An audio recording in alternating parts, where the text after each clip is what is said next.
শুভেন্দু অধিকারী, সুকান্ত মজুমদাররা যে হিংসাত্মক কথা বলছে, এদেরকে তো জেলে রাখা দরকার। এক সাংবাদিক যে বাজে কথা বলছিল, সেকুলারিজমের উপরে প্রশ্ন তুলে দিয়েছিল, সংবিধানের উপরে প্রশ্ন তুলে দিয়েছে, তাদেরকে তো জেলে রাখা দরকার। এখন আমি নির্বাচিত হওয়ার পরে চেষ্টা করেছিলাম প্রতি মাসে ভাঙড়ে আসবো, বিভিন্ন জায়গায় যাব, কিন্তু আমি সেই সময় দিয়ে উঠতে পারিনি। আমি দুঃখিত, বারবার ভাঙড়ের মানুষের কাছে ক্ষমা চেয়ে নিই। কারণ সেটাও আমি ঘরে চুপচাপ বসে থেকে বা সময় নষ্ট করিনি। আপনারা জানেন, রাজ্যের বিভিন্ন জায়গায় অন্যায়, অনাচার, অত্যাচার হলে ছুটে বেড়াই, এবং বিভিন্ন ইস্যুতে, সে আরজি কর কাণ্ড থেকে শুরু করে, আমাদের তিলোত্তমা থেকে শুরু করে, 100 দিনের কাজের ওবিসি সার্টিফিকেট থেকে শুরু করে, এখন যেটা রিসেন্ট চলছে, যেটা আপনার বাঙালিদের উপর যেভাবে অত্যাচার হচ্ছে ভিন্ন রাজ্যে, এবং ওয়াকাফ সংশোধনী আইন 2025 বাতিলের দাবিতে ছুটে বেড়াচ্ছি, আন্দোলন করে যাচ্ছি, সভা করে বেড়াচ্ছি। তাই সেই সময় হয়তো প্রতি মাসে একবার করে দেওয়ার সময় ছিল, সেটা দিয়ে উঠতে পারিনি। তারপরেও আমি চেষ্টা করি মানুষের দুয়ারে পৌঁছানোর জন্য, কারণ ভোটের সময় মানুষ খুব ভোট চাই, ভোট নিতে গেলে 4.5 বছর তাদের দেখা নাই, সেই তত্ত্বে আমি বিশ্বাসী নয়। আমি মানুষকে দুয়ারে এসে মানুষের কাছে অভাব অভিযোগ যেগুলো শুনি, আমি নোট ডাউন করি, সেগুলো সমাধানের চেষ্টা করি, আর তৎক্ষণিক যেটা সমাধান করা যায় সেগুলো সমাধান করে দিই। আজকেরই তার একটা অংশ হিসাবে আমরা যে স্লোগান এমএলএ ফর পিপল, এই স্লোগানে আমরা এগিয়ে যাচ্ছি। মানুষের দুয়ারে এসে তাদের অভাব অভিযোগ, বিশেষ করে মহিলারা যারা সব জায়গায় যেতে পারে না, তাদের এলাকায় যখন আসে, তারা তাদের সমস্যাগুলো বলে, সমাধান করার চেষ্টা করে। গতকাল থেকে সোশ্যাল মিডিয়ায় রীতিমতো একটা ভিডিও ভাইরাল হয়েছে। একজন মুসলিম ব্যবসাদায়ী একটা হিন্দু সম্প্রদায়ের যুবক তাকে মারধর করছে এবং তাকে জোর করে বলতে বলছে জয় শ্রীরাম। গণতান্ত্রিক দেশে এটা কি রাজনৈতিক কালচার?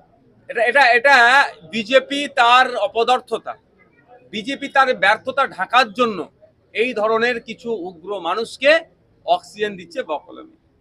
বলুন, যেটা হচ্ছে, তো আমাদের দেশ গণতান্ত্রিক দেশ, ডেমোক্রেসি আছে, আইন বিচার ব্যবস্থা আছে, তারপরে এই ধরনের করার সাহস কোথা থেকে পাচ্ছে? তাদের বিরুদ্ধে ব্যবস্থা কি গ্রহণ করছে? সমস্যা তো ভিন্ন রাজ্যে ছেড়ে দিন, আমাদের রাজ্যে শুভেন্দু অধিকারী, সুকান্ত মজুমদাররা যে হিংসাত্মক কথা বলছে, এদেরকে তো জেলে রাখা দরকার। তা না করে ফলে এগুলো বাড়ছে। আমি আপনাদের বলে রাখি, আমি হুঁশিয়ার নয়, আমি জানিয়ে দিতে চাইছি মমতা ব্যানার্জি মহাশয়ের সরকারকে। উত্তরপ্রদেশে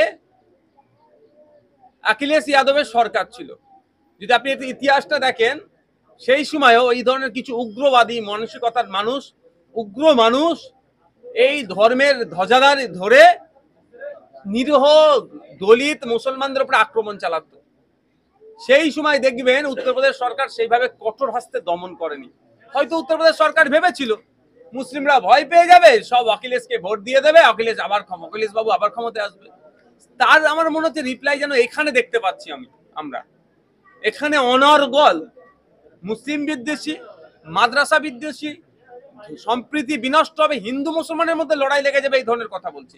আমরা হিন্দু মুসলমান ঐক্যবদ্ধভাবে থাকতে চাই, ছিলাম, আছি, থাকবো, কিন্তু এই ঐক্যকে নষ্ট করার জন্য শুভেন্দু বাবুরা, দিলীপ ঘোষেরা, সুকান্ত মজুমদাররা, কিছু কিছু সাংবাদিক উঠে পড়ে লেগেছে এই সম্প্রীতিকে নষ্ট করে দেওয়ার জন্য।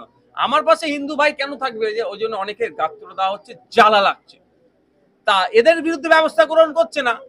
কদিন আগে দেখছিলাম, যদি হই হই না হতো, 1 তারিখে আমাদের হাওড়া জেলার, হাওড়া শহরের একজন উগ্র মানসিকতার মানুষ, ধর্মের ধ্বজাধারী দুজন মুসলিম মানুষকে ধরে পুরুষোত্তম রাম ঠাকুরের নামে স্লোগান দিতে বলছিল। তাহলে জোর জবরদস্তি, নাহলে পরে আক্রমণ করলো। তো এটা অ্যারেস্ট হয়নি কেন? অনেক পরে অ্যারেস্ট হয়েছে। কিন্তু এটা যখন আগেই অ্যারেস্ট করে নেওয়া দরকার ছিল।